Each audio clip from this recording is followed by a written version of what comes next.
Hello guys, myself Dr. Hemant Kumar Meena, BAMS student from NIA Jaipur. Guys start करते हैं आज की video. Guys आज की वीडियो में हमारा टॉपिक है अष्टविध आहार विधि विशेष आयतन।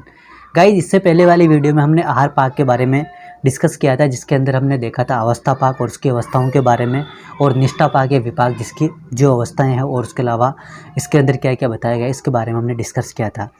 जो आज की वीडियो में हमारा टॉपिक है आहार विधि विशेष आयतन। तो आहार विधि विशेष आयतन से आपको सीधे सीधे ये समझना है कि शरीर के लिए जो आहार हितकर और अहितकर है उसके बारे में डिसाइड करना, उसका निर्णय करना ही क्या है, अष्ट आहार विधि विशेष आयतन है। मतलब कुछ ऐसे कंडीशन बताई गई है जिसके बेस पे आपको उस आहार का पता लगाना है कि ये आहार जो है वो आपके लिए हितकर होगा, मतलब आपके शरीर के लिए हितकर होगा, आपके शरीर की धातु है आपके बल के लिए हितकर होगा या अहितकर होगा। इसके बारे में जो है वो आहार विधि विशेष आयतन बताए गए हैं। ठीक है, तो आहार विधि विशेष आयतन का अर्थ आहार के हितकर और अहितकर अर्थ से लिया गया है।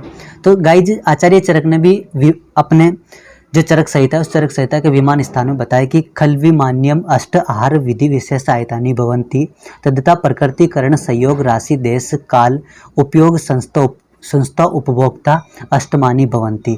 मतलब आचार्य चरक ने 8 प्रकार के अष्ट आहार विधि विशेष आयतनों के बारे में बताया है, जिसके अंदर प्रकृति, जिसके अंदर अगर अपन बात करते हैं सबसे पहला आता है प्रकृति, सेकंड है करण, थर्ड है संयोग, उसके बाद में राशि, फिर देश काल, फिर उसके बाद में उपयोग संस्था और उपभोक्ता। ये 8 जो है वो अष्ट आहार विधि 8 तरह के आहार विधि विशेष आयतन बताए। इसी कारण इसको अपन क्या बोलते हैं, अष्ट आहार विधि विशेष आयतन के नाम से जानते हैं। गाइस इसमें सबसे पहले अगर अपन बात करते हैं तो प्रकृति, मतलब जो भी आप फूड ले रहे हो उसकी प्रकृति कैसा है, वो हेवी है, लाइट है ना, वो आपके शरीर में किस तरह से जो है वो दोष धातु और मलों को प्रभावित करेगा, उसका जो नेचर क्या है, उस भोजन का नेचर क्या है, फूड का नेचर क्या है, उसको अपन प्रकृति बोलते हैं। द्रव्य या आहार में जो स्वाभाविक गुण होते हैं उससे ही उस द्रव्य अथवा आहार की प्रकृति बताया गया। जैसे कि अगर अपन बात करते हैं कि उड़द और मूंग की अगर दाल की बात करते हैं तो उड़द की दाल जो होती है वो गुरु होती है, और गुरु होने के कारण शरीर में जाकर के जो है कफ की वृद्धि करती है। जबकि अगर अपन मूंग की दाल की बात करते हैं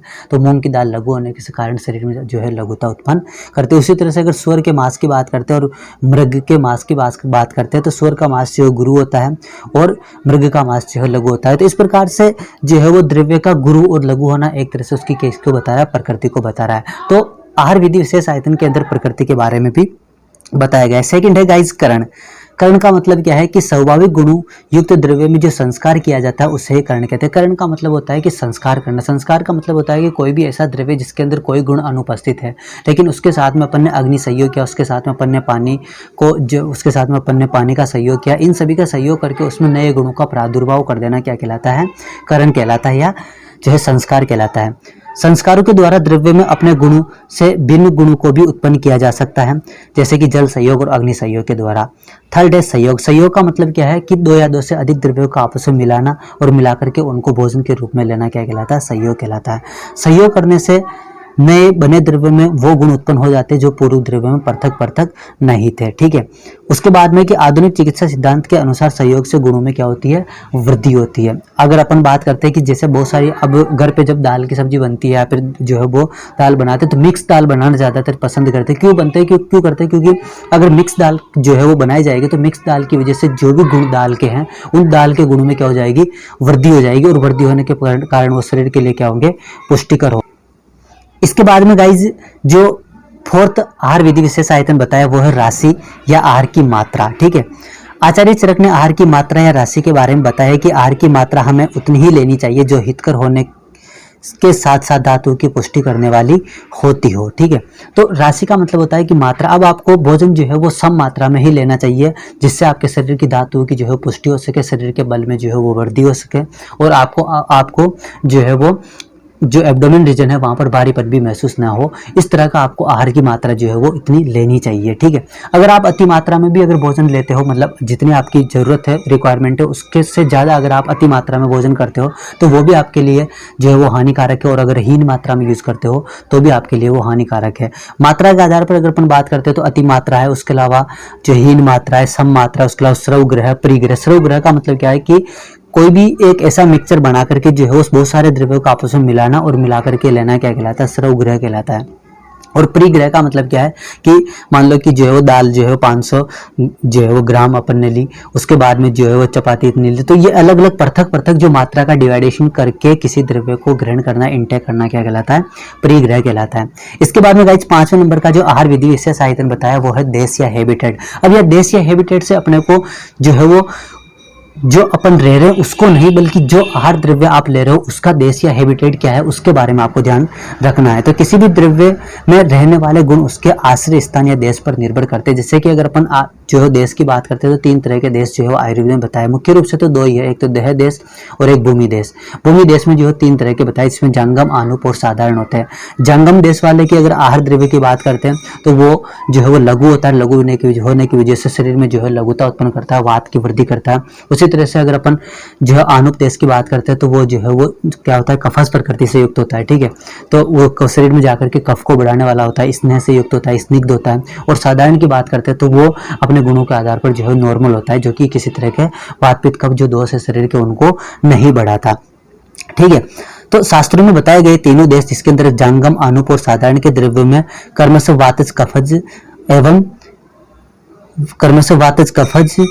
एवं वात पित्त कफ का संयोग होता है, ठीक है। तो जंगम जो है उसके अंदर वातज, उसके अलावा आनुप जो उसके अंदर कफज, और उसके अलावा साधारण जो है उसके अंदर क्या होगा।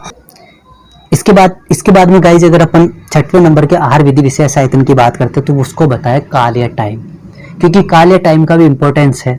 अब आचार्य चरक ने जो है वो 2 तरह के काल के बारे में बताया, एक तो नित्यन काल और एक आवस्थिक काल। नित्यन काल का मतलब तो है कि जो ऋतु है उस ऋतु को ध्यान में रख करके आपको जिस तरह का आहार लेना चाहिए आप उसी तरह का आहार लेते हो, तो वो तो नित्यन काल के अकॉर्डिंग हो गया। और अगर इसके विपरीत आवस्थिक काल की बात करते हैं तो आवस्थिक काल का मतलब है कि जिसमें व्याधि के अनुसार जो आपको जो डिजीज हुई उस डिजीज के प्रिकॉशंस के हिसाब से आप किस तरह का आहार लेते हो वो आपके जो है किसके अंदर रखा जाता है, काल के अंदर रखा जाता है। इसके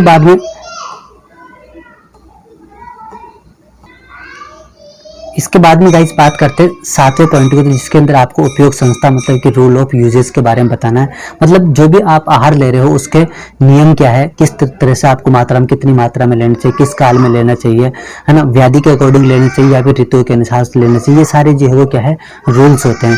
भोजन करने के नियमों को ही उपयोग संस्था कहा जाता है। भोजन किस काल में कितनी मात्रा में व किस स्थिति में, इन सभी का ध्यान रखना होना अत्यंत आवश्यक होता है। यदि इनका ज्ञान नहीं हुआ तो शरीर में रोग या व्याधि उत्पन्न होने की संभावना बढ़ जाती है। उसके बाद लास्ट आता है उपभोक्ता। उपभोक्ता मतलब कि जिसके द्वारा आहार को ग्रहण किया जा रहा है, जिसके द्वारा आहार का उपभोग किया जा रहा है, वही क्या है, उपभोक्ता है। तो वह व्यक्ति जो स्वयं आहार द्रव्य का उपयोग करता है, उससे